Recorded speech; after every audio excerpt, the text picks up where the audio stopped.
Bird of the day. Welcome everybody to Carver's Twigs Bird of the Day. Oh, we got a bird today. One you gonna really like. Oh no, you don't want to miss Bird of the Day, Luna. It's like the best part of the show. So what's the bird of the day today? Well, today's I'm missing Budgie Eater. Yeah, I know Budgie Eater's just I don't know. Budgie Eater's not here. That's okay. Budgie Eater's not doing this every one of these. So this is Budgie Eater. Yay! Okay, so today's bird of the day was actually mentioned in my previous bird of the day. And you're like, what? You mentioned this bird in a previous bird of the day? That's right, I did. Because I mentioned that this is one of the main predators of the Adelaide penguin. In particular, likes eating their eggs and chicks. That's right. That one inspired this one. We're talking about the southern giant petrel. And, yeah. We got ourselves a dirty water bird. That's what we got today. I mean, look at this thing. If you're gonna draw like an evil villain's like tough henchman, and that's how this bird would be. They got that neck. Ugh. You know, look at this. Look at this guy stalking, getting all fluffing up, looking fierce. Well, let me tell you a little bit more about the southern giant petrel. So, they are 34, 39 inches long. And it's a pretty long bird. But boy, their wingspan. Whew! That's a big wingspan. 73 to 81 inches long? Holy crap, that's almost 7 feet. Almost 7 feet. It's big. Well, I mean, if you look at the map down there, they're one of those birds that flies over the ocean and does a lot of the eating of the fish. Spooky, spooky, spooky, spooky, spooky, spooky, spooky, spooky, spooky, spooky, spooky, spooky bird. Spooky bird. That's right. This is the spooky bird. I almost could have saved this guy for October, I guess, but as you can see on the map down there, they live in the southern part of the southern hemisphere. And, oh, look at us. They are even all the way down in Antarctica. That's right, they're an Antarctic bird. And also see them hang around New Zealand, southern tips of Australia, a little bit in South Africa there. And actually, quite common down there. It seems like the biggest population centers you're going to see are that the Antarctic Peninsula there, and then the southern tips of Argentina and Chile. So that's where they be. But then all the oceans around it, they'll be flying around there, landing into water, doing what they do. The males are slightly bigger than the ladies in this one, but one interesting thing about this bird is they're a very long-lived bird.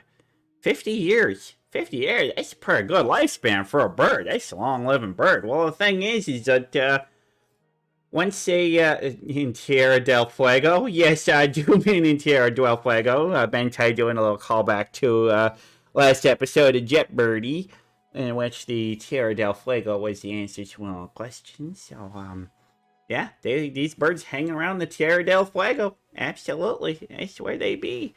Yeah, long-lived bird, and part of that is because they're just a hardy bird. It holds up well, but they don't have a lot of natural predators. The young ones run into a little bit of trouble in the nesting grounds, but the thing is they usually do most of their nesting in Antarctica. And so in Antarctica, they're a little bit safer. Because there's not a whole lot of predators there, and the seals usually don't go after them. Seals are like, oh, I want to taste a penguin. I don't want this feathery bird. Long enough time to hold a grudge, get revenge. Yeah, exactly. So, these guys have a bit of a nickname, bit of a reputation with the fishermen.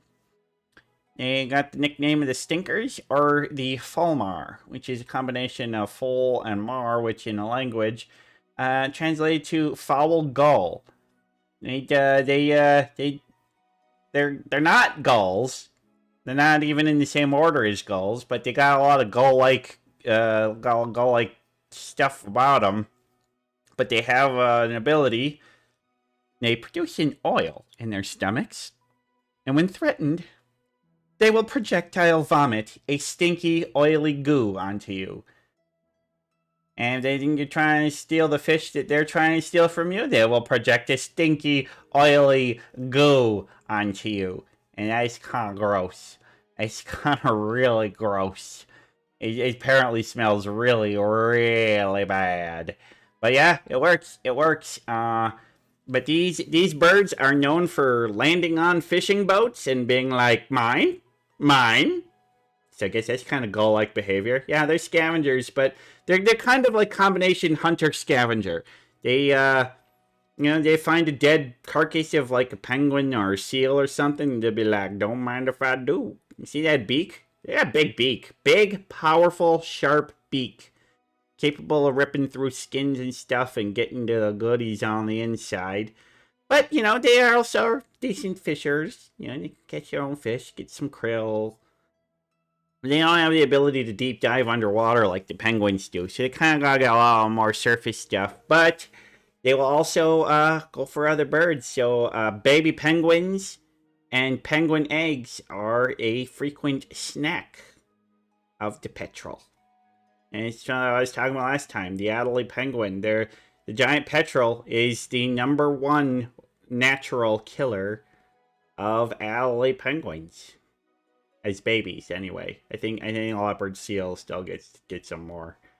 But yeah, it's the biggest. These guys don't pose a threat to a fully grown penguin, but the babies and the eggs better watch out.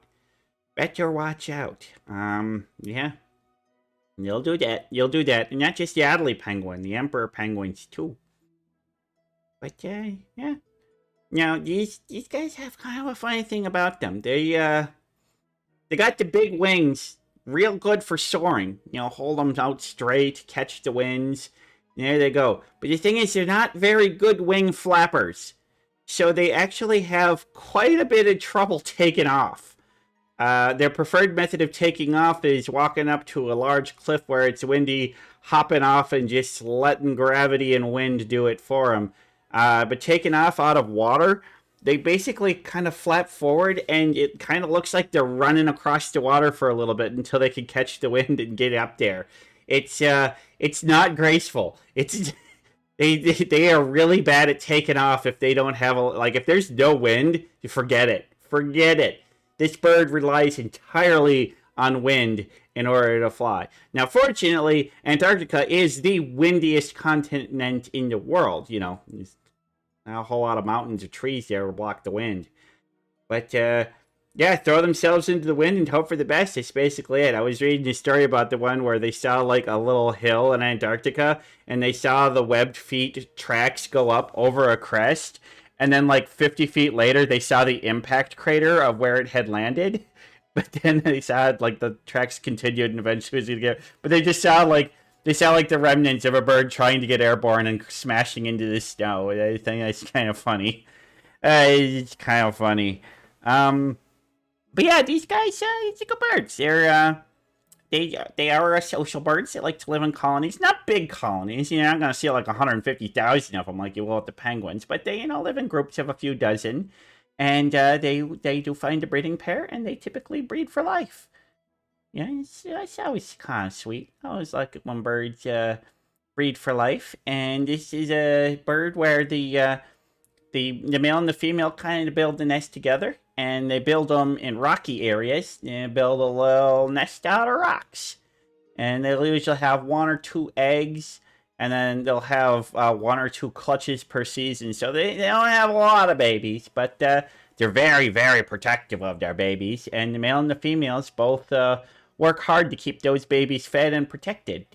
So, good dads. Good dads. I always got respect for the birds that have good dads. Unlike those bastard hummingbirds. And you're just like, I'm gonna smash. Alright, I'm gonna bounce. No. Dads stick around here. And, interesting thing, is that most of these birds don't have their first own babies until they're close to 10 years old.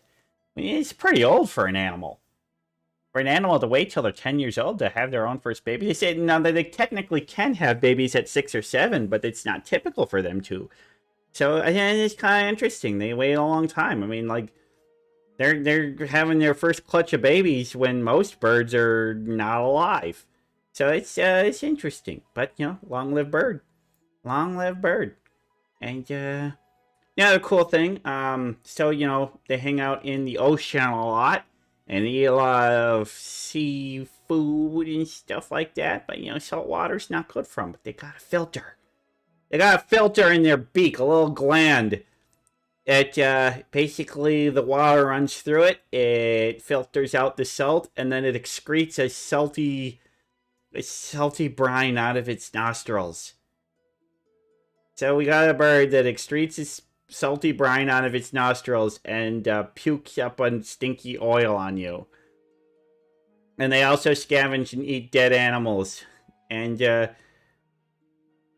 not gonna lie, this bird's kind of gross. It's kind of gross. So, yeah. What do I think of the giant petrel? Well, I think I'm kind of like these emperor penguins here. I turned my nose up at thee. Oil vomit and salty sneeze snot. Yeah, right, Lon. You're right, Lon. It's exactly what it is. And I gotta say, it's like, can't say this is one of my favorite birds. They're penguin killers. They're very much like gulls. They're kind of gross. I mean, I gotta respect their parenting techniques. Gotta respect the long-lived bird. I mean, it's still a bird, so I still like it. But I don't know. I don't think I would get along too good with these birds. I don't think I want them anywhere near me. This is a bird that would smoke a stubby cigar while looking at the sports page for horse betting. Yeah, you're probably right about that. These, they're pretty hardcore. I mean, they are hardcore.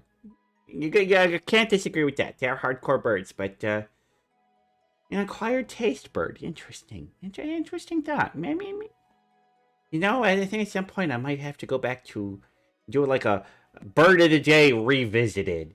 See if we can figure something out like that. I don't know, could be a soup. Maybe I'll feel better about them. I mean, I don't know how I feel about these birds. Not my favorite, but I can't say that I hate them. I mean, they got a lot of gull-like behavior, but they're not gulls. But yeah, I'll put you a notch above gulls, guys. You Petrel, you're on my watch list, buddy. You better watch yourself. And so we're gonna head back to